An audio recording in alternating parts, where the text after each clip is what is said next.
So, dear students, welcome again in this lecture room. So, as you know that we are discussing topic ecosystem. तो जो ecosystem ये least I can say least but not last, उसके बाद last topic आएगा biodiversity का। तो ये ecosystem पिछले कुछ दिनों से हम डिस्कस करते आ रहे हैं। तो इसमें जो इकोसिस्टम है, इकोसिस्टम में मैंने पहले इकोसिस्टम की इंट्रोडक्शन ये मैंने बताया आपको कैसे हम एक इकोसिस्टम को डिफाइन करेंगे, डिस्क्राइब करेंगे या पढ़ेंगे। तो उसके बाद इकोसिस्टम का साइज़ ये मैंने आपको बताया। उसके बाद इकोसिस्टम का स्ट्रक्चर ये भी हमने पढ़ लिया। उसके बाद इकोसिस्टम की फंक्शंस तो ये भी मैंने आपको बताया। उसके बाद टाइप्स ऑफ इकोसिस्टम तो ये भी मैंने बताया। और साथ ही मैंने ये बताया जो इकोसिस्टम है, अगर हम फंक्शन आस्पेक्ट लेंगे यानी इकोसिस्टम के फंक्शंस, तो इसमें 4 इम्पॉर्टेंट फंक्शंस होते हैं जिनकी बिना पर ये इकोसिस्टम सस्टेन करता है। Number 1 is called as productivity. First is called as productivity, second is called as decomposition, third is called as mineral या एनर्जी फ्लो ले लेंगे हम, एनर्जी फ्लो।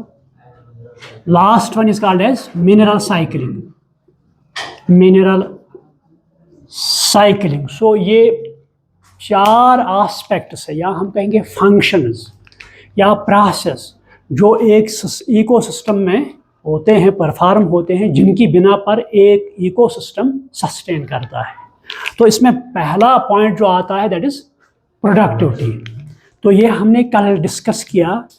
एक इकोसिस्टम जो है इसकी बुनियाद है दैट इज प्रोडक्टिविटी और प्रोडक्शन।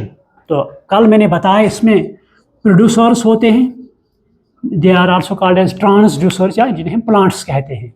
तो ये प्लांट फर्स्ट ट्रॉफिक लेवल पर आते हैं। तो इन्हीं प्लांट्स पर या प्रोड्यूसर्स पर या ट्रांसड्यूसर्स पर ये लाइफ जो है डिपेंड चाहे डायरेक्टली और इनडायरेक्ट करती है। तो कल ये भी मैंने बताया जितना ये प्रोडक्टिविटी या प्रोड्यूसर्स एक इकोसिस्टम में अच्छी तरह होंगे तो इतना ही इस इकोसिस्टम की सस्टेनेबिलिटी भी अच्छी होगी। ठीक है, तो ये कल हमने डिस्कस किया। तो आज का जो टॉपिक है दैट इज डिकम्पोजिशन। तो ये डिकम्पोजिशन जो टर्म है मेरे ख्याल में आपने 4th से सुनी होगी। हालांकि कल हमने ये शुरू की लेकिन ड्यू टू टाइम लिमिट तो मैं ये कल कंप्लीट नहीं कर पाया। तो आज बहुत आए हैं ना, तो इसलिए मैं आज फिर से अच्छी तरह पढ़ाऊँगा पहले से ही। तो डिकम्पोजिशन टर्म जो है ये आपने मेरे ख्याल में 4th से सुनी होगी। तो डिकम्पोजिशन में अगर मान लो यहाँ पर मैं बताऊँ आपको, प्लांट्स ये इकोसिस्टम में आते हैं। उसके बाद एनिमल्स ये भी इकोसिस्टम में आते हैं, जो मैंने स्ट्रक्चर पढ़ाया आपको। उसके बाद माइक्रोब्स तो ये भी इकोसिस्टम में आते हैं। These are called as producers, these are called as consumers, these are called as decomposers. ये 3 अहम कंपोनेंट्स इस इकोसिस्टम में है। तो प्रोड्यूसर पर डिपेंड करते हैं, तो कंज्यूमर जो है वो इन प्लांट्स या प्रोड्यूसर्स इनकी प्रोडक्टिविटी कंज्यूम करते हैं। तो उसके बाद नेचुरल सी बात है यहाँ पर इनकी डेथ होती है। किनकी? प्लांट्स की भी डेथ होती है, एनिमल्स की डेथ होती है। या मैं कहूँ यहाँ प्लांट के पार्ट्स, चाहे लीफ, चाहे ट्विग, चाहे ब्रांच, या मैं बताऊँ आपको फ्लावर या फ्रूट, ये प्लांट से गिर जाते हैं फिर ज़मीन पर पड़ते हैं, सॉइल पर पड़ते हैं। तो इसी तरह एनिमल्स उनकी भी डेथ होती है। तो इनमें जो ऑर्गेनिक मैटर होता है, चाहे प्रोटीन्स है, कार्बोहाइड्रेट्स है, फैट्स है या बाकी कंपोनेंट्स है, तो जब ये या इनका फीकल मैटर जो एनिमल्स का है, तो इन सबों को हम ऑर्गेनिक मैटर कहते हैं। These are called as organic matter. तो ये जब इनकी डेथ होती है तो ये ऑर्गेनिक मैटर जो है this is called as detritus material. ये आप लिखो, this is called as detritus material. यानी the detritus material include dead organic matter, जो भी प्लांट्स प्रोड्यूस करेंगे, जो भी एनिमल्स प्रोड्यूस करेंगे उसे हम ऑर्गेनिक मैटर कहते हैं। लेकिन जब एनिमल की डेथ होगी, प्लांट की डेथ होगी या प्लांट्स के पार्ट सॉइल पर आएंगे तो इसको हम डेड ऑर्गेनिक मैटर कहते हैं, या हम इसे डिट्रिटस मटेरियल, कभी कभी एग्जाम में आ सकता है question, define detritus material. So detritus material include dead organic matter. तो जब ये सॉइल पर पड़ते हैं तो सॉइल पर पड़ने के बाद यहाँ पर ये होते हैं माइक्रोब्स। तो माइक्रोब्स में क्या होते हैं? नंबर 1 फंजी, नंबर 2 बैक्टीरिया, है ना, ये होते हैं, या और एक organism that is called as earthworm. ठीक, अर्थवर्म। तो ये तीनों इस पर अटैक करते हैं या इससे ये फूड मटेरियल हासिल करते हैं। तो ड्यूरिंग फूड मटेरियल ये जो डेड ऑर्गेनिक मैटर है या डिट्रिटस मटेरियल है, इसकी डिकम्पोजिशन होती है। ठीक, यानी during the process when these living components obtain nourishment from this dead organic matter or detritus matter, so here decomposition takes place, यानी जिसे उर्दू में कहते हैं सड़ा जाता है। तो उस प्रोसेस को हम डिकम्पोजिशन कहते हैं। आप लिखो the decomposition is a process, क्योंकि कभी कभी एग्जाम में आता है, उस वक्त आप डिफिनीशन लिख नहीं पाते, इसलिए मैं आपको डिफिनीशन लिखाता हूँ आपको। The decomposition is a process which involves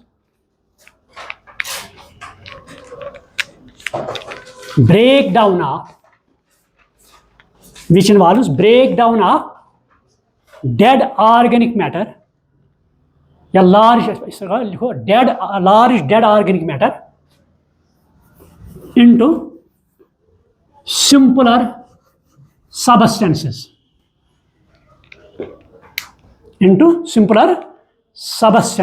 सो इसे हम डिकम्पोजिशन कहते हैं। So it is carried by microbes, specially bacteria and fungi, so these are called as decomposers.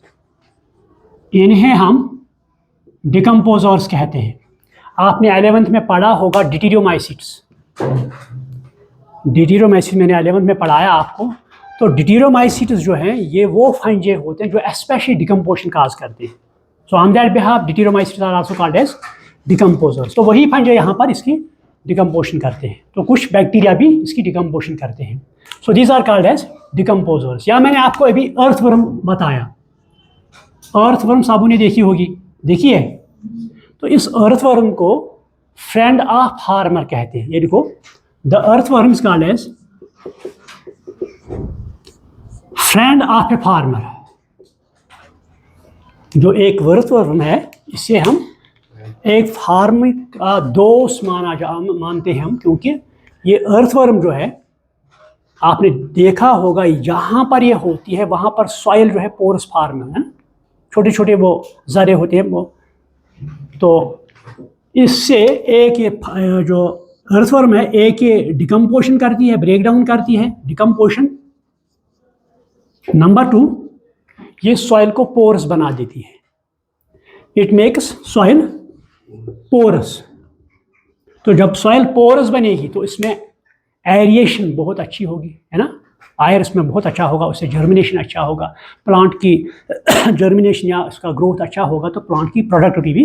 तो इसीलिए इसे हम, या आपने देखा होगा जब हम घरों से वो काउडंग निकालते हैं तो किसी पिट में डालते हैं, तो इसमें हम अर्थवर्म्स डालते हैं। तो वो अर्थवर्म्स वहाँ पर इसकी डिकम्पोजिशन करते हैं, तो इसको सड़ाते हैं। तो बाद में हम जिसे कहते हैं ना ऑर्गेनिक मैन्यूअर जिसे हम कहते हैं, तो फिर बागों में इस्तेमाल करते हैं। सो ये यहाँ पर डिकम्पोजिशन का, इसीलिए इसको फार्मर का, हालांकि जो ये काम करते हैं ना, आपने देखा होगा वो बेचते हैं इन अर्थवर्म को। हमारे पास तो इनका कोई वैल्यू ही नहीं है ना। जिनके पास कंपोजिट पिट हैं उनके पास चले जाओ, वो आपको एक अर्थवर्म का केजी इन थाउजेंड्स दे देंगे। लेकिन हमारे पास इसका वैल्यू नहीं है, क्योंकि हमने जब उसकी तरफ हम गए नहीं, हमने जब उसकी तरफ जाना ही नहीं, तो इसीलिए इस अर्थवर्म को फ्रेंड ऑफ ए फार्मर कहते हैं। So this is called as decomposition. अब तो डिकम्पोजिशन जो होती है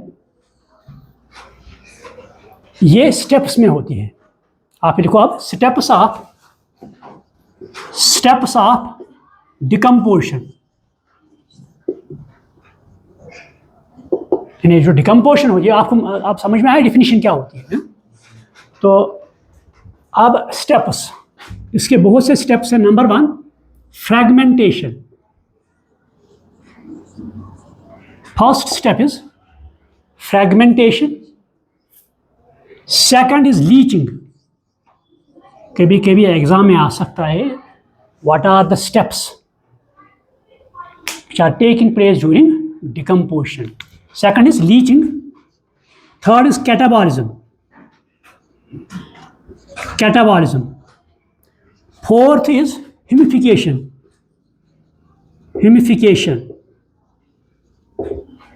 the last one is mineralization. So these are 5 steps which are going on in an ecosystem in order to decompose the things. तो decomposition किनसे होती है? माइक्रोब से,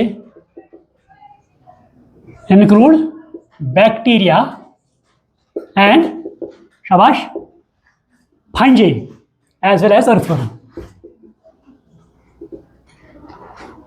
तो पहले ये लेंगे, या कभी आपको एग्जाम में आ सकता है, मैंने कहा ना कि ट्रेंड बदल गई, कुछ भी एग्जाम में आ सकता है, कोई भी किसी तरह का भी क्वेश्चन आ सकता है। तो मान लो आपको क्वेश्चन आ गया एग्जाम में, व्हाट आर द स्टेप्स और name the steps which are going on during decomposition of dead organic matter और डिट्रेटस मटेरियल।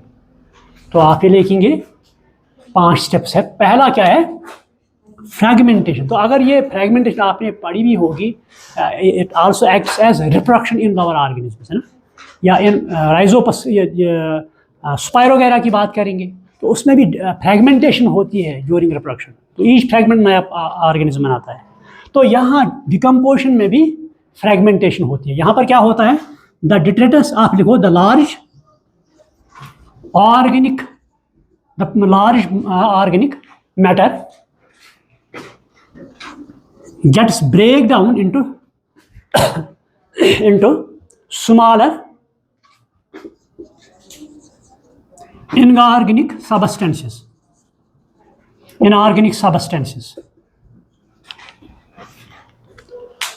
यहाँ पर क्या होता है? जो बड़े बड़े ऑर्गेनिक सबस्टेंसेस होते हैं, माइक्रोमॉलिक्यूल्स होते हैं, उनकी ब्रेक डाउन होती है, यहाँ पर फ्रैगमेंटेशन होती है, तो वो छोटी छोटी फ्रैगमेंट्स बनाते हैं। तो they are called as inorganic substances. ठीक है, तो it is carried out by these microbes. तो इसे हम क्या कहते हैं? फ्रैगमेंटेशन। आप ये लिखो, in this process the break down of large organic matter takes place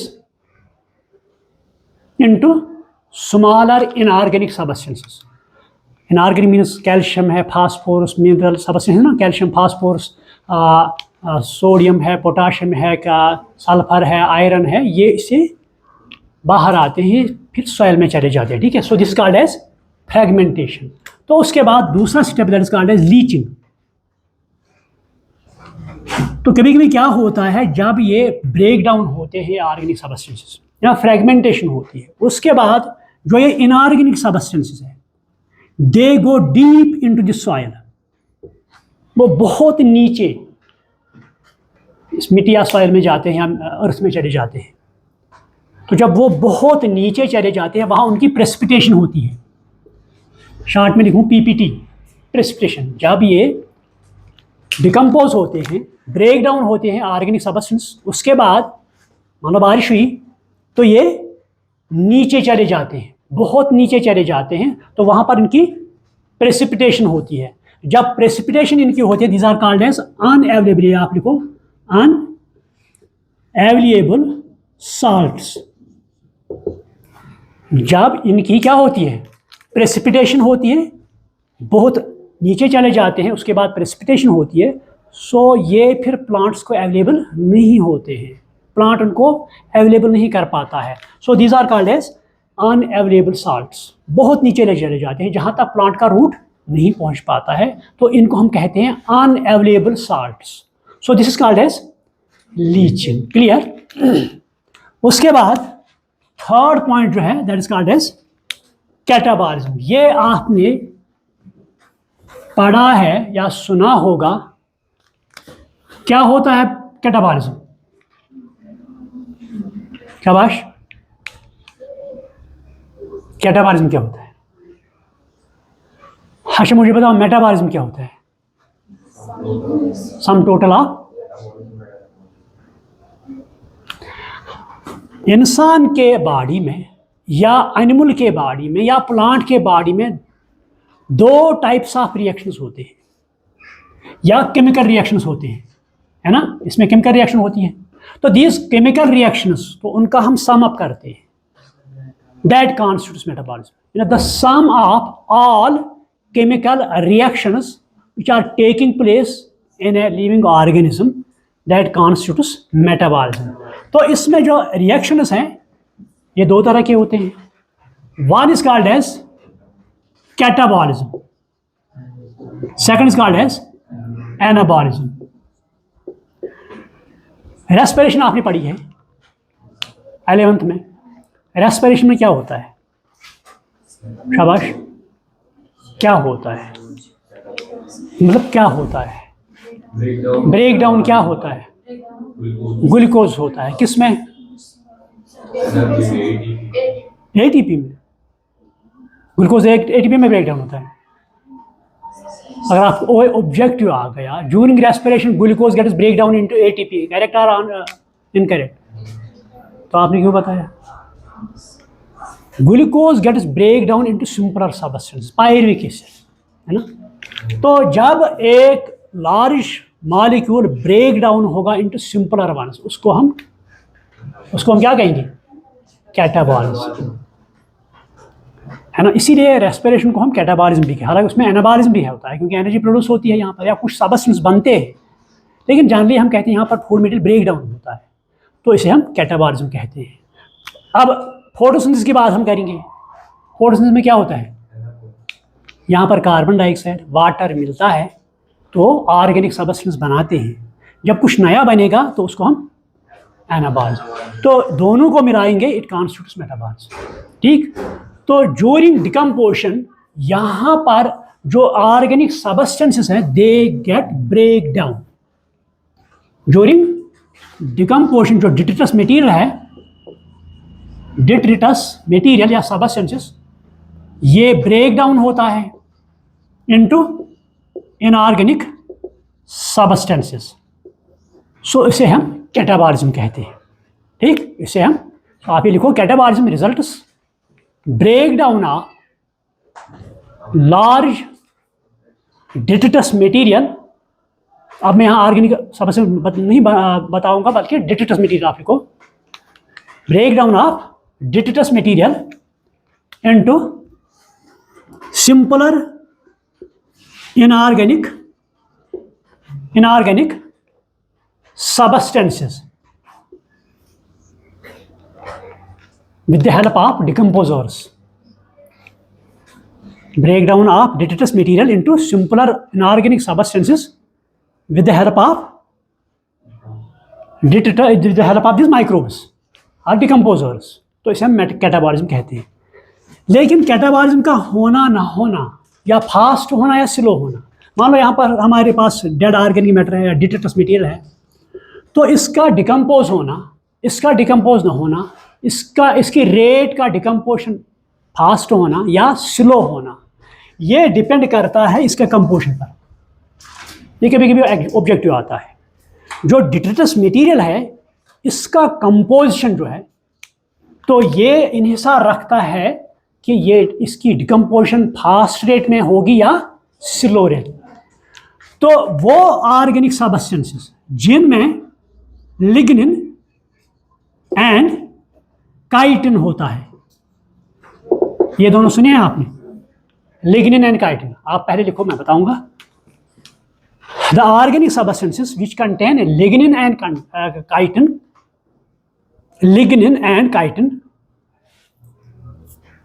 they are resistant to microbes. They are resistant to microbes. ये easily तौर पर ये डिकम्पोज नहीं होते हैं, बल्कि डिकम्पोज होते हैं इन स्लो रेट, स्लोली ये डिकम्पोज होते हैं बिकॉज ऑफ दिस लिग्निन। उसके बरक्स अगर उसमें नाइट्रोजन हो, यानी ऑर्गेनिक सब्सटेंस में नाइट्रोजन हो या शुगर हो या कार्बोहाइड्रेट्स हम कहेंगे, so they get decomposed easily or phosphate. ये ऑब्जेक्टिव आ सकता है। Those organic substance, those plant material which contains lignin and chitin. Chitin किन में होता है? शाबाश। काइटिन किन में होता है? फंजे में। कहां पर? सर यहां पर सेल वाल। तो जो सेल वाल है उसे फंगल सेलुलोज हम कहते हैं फंगस में, तो that is called as chitin. Lignin, lignin कहां होता है? इसका रोल क्या है? जब सेल वाल बनता है प्लांट्स में तो उसमें लिग्निफिकेशन होती है, when it becomes very much thick, तो यहां पर लिग्निन इस पर डिपॉजिट होता है। तो ये लिग्निन वाटर कंडक्शन में इंपॉर्टेंट रोल प्ले करता है। तो लिहाजा जिनमें ये लिग्निन होता है they are resistant to microbes, और ये डिकम्पोज होता है but it takes large time और it gets decomposed slowly. Clear? So this called as catabolism. उसके बाद ह्यूमिफिकेशन। Humification next point. तो ह्यूमिफिकेशन में क्या होता है? यहां पर आपने देखा होगा लीव्स, ब्रांचेस या फ्लावर्स या ट्विग्स ऑफ ए प्लांट, वो किस पर पड़ते हैं? सॉइल। तो काफ़ी देर के बाद हम देखते हैं ये मैटर जो है ये कन्वर्ट होता है डार्क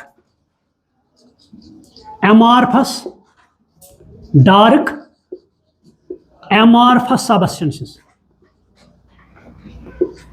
आपने देखा है कभी जब भी हम प्लांट के लीव्स या ट्विग्स या ब्रांच किस पे पड़ते हैं? दरख्त के नीचे पड़ते हैं। फिर 1-2 महीने के बाद हम देखते हैं, जब उठाते हैं, कौन सा कलर होता है वहां पर? कौन सा कलर होता है? ब्राउन। सेब खाए? सेब खाए? सेब का पेड़ देखा है?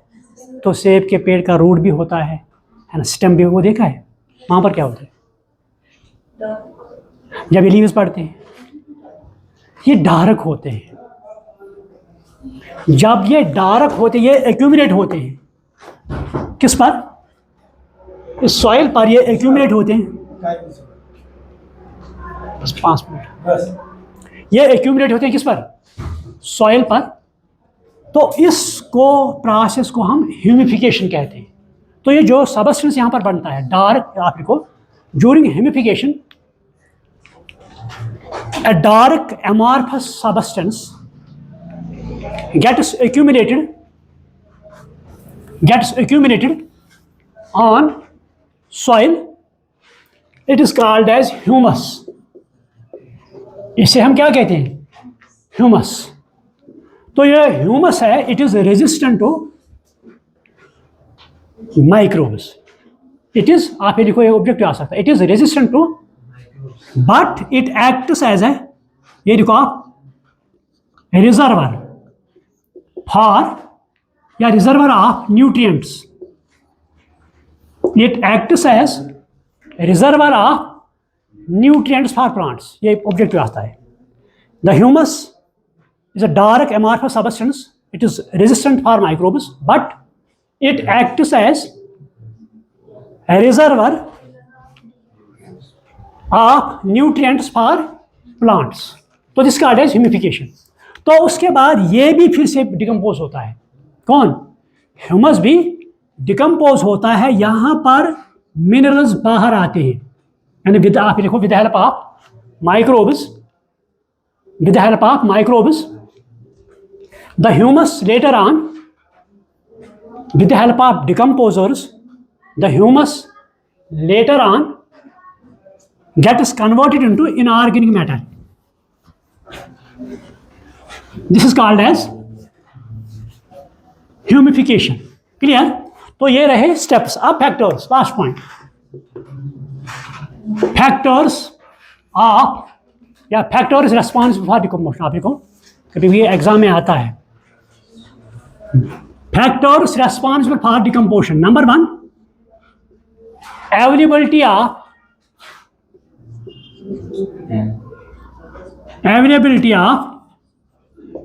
ऑक्सीजन,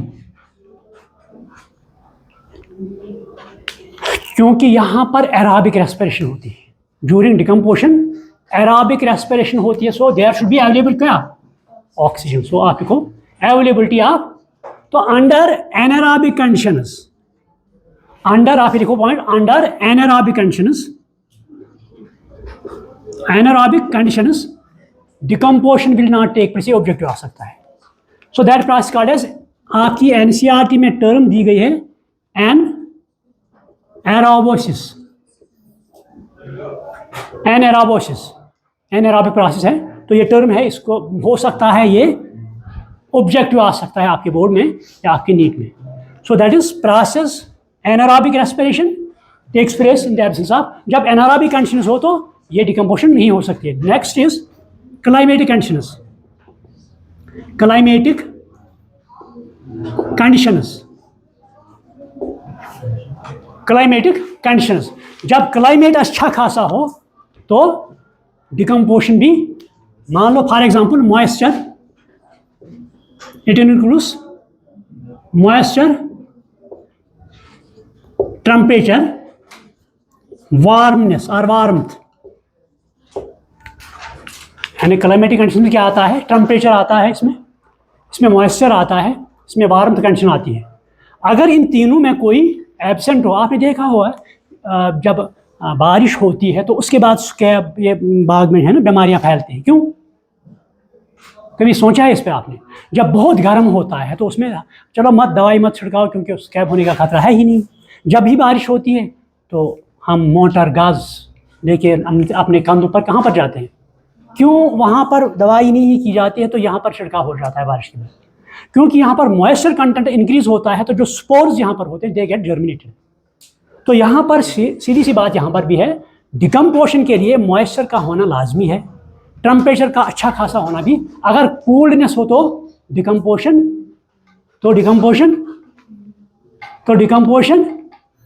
यस सर, तो डिकम्पोजिशन नहीं होगी. यानी इन कूल्ड क्लाइमेट,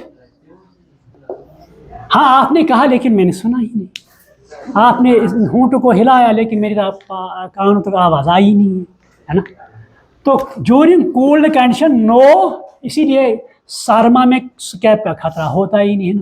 ये होती है, स्कैब होती है सरमा में, स्कैब सरमा में होती है, फैल जाती है नहीं, क्यों, कोल्डनेस होता है यहाँ पर है ना. जब हॉट हो या मोतदिल टेम्परेचर हो उसमें, so this is another, these are called as factors which are responsible for.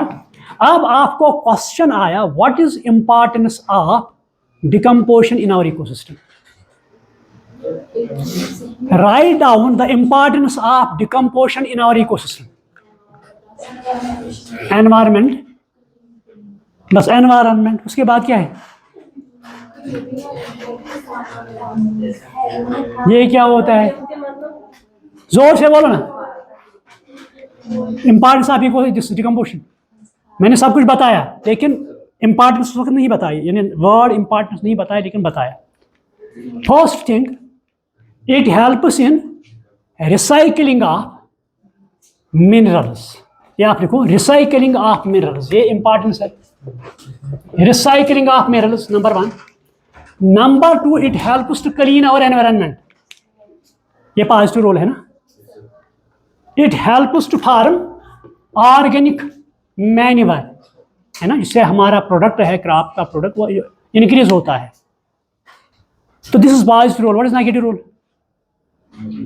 Decomposition का नेगेटिव रोल क्या है. अगर हम कोई रोटी रखेंगे, ब्रेड रखेंगे, खाना रखेंगे तो उसमें भी डिकम्पोजिशन हो सकती है, तो वो खराब होता है. दैट्स कॉल्ड, उस वक्त हम स्पाइलेज कहते हैं. ये सुन लो, अगर हमारा खाना खराब हुआ तो उस वक्त हम क्या कहते हैं, स्पाइलेज कहते हैं कि नहीं है. जब काउडंग की डिकम्पोजिशन होती है वो भी खराब ही होता है ना, तो उस वक्त हम कहते हैं डिकम्पोजिशन. अगर हमारा खाना ब्रेड उसमें डिकम्पोजिशन है, हम उस वक्त कहते हैं दिस इज हार्मफुल इफेक्ट. अगर काउडंग ले लेंगे तो वहां पर भी decompose, that is positive role, ठीक है। So this is all about decomposition. अब तो एनर्जी फ्लो है। Any question? आप में हिम्मत है? अच्छा, एनी कन्फ्यूजन कि फुल ऑफ कन्फ्यूजन? हाँ, फुल ऑफ कन्फ्यूजन है ना। तो चलो ठीक है, आज के लिए इतना ही। तो कल अगर आप आए ना, है ना, तो कल हम एनर्जी फ्लो हम डिस्कस करेंगे। So thank you, this second part.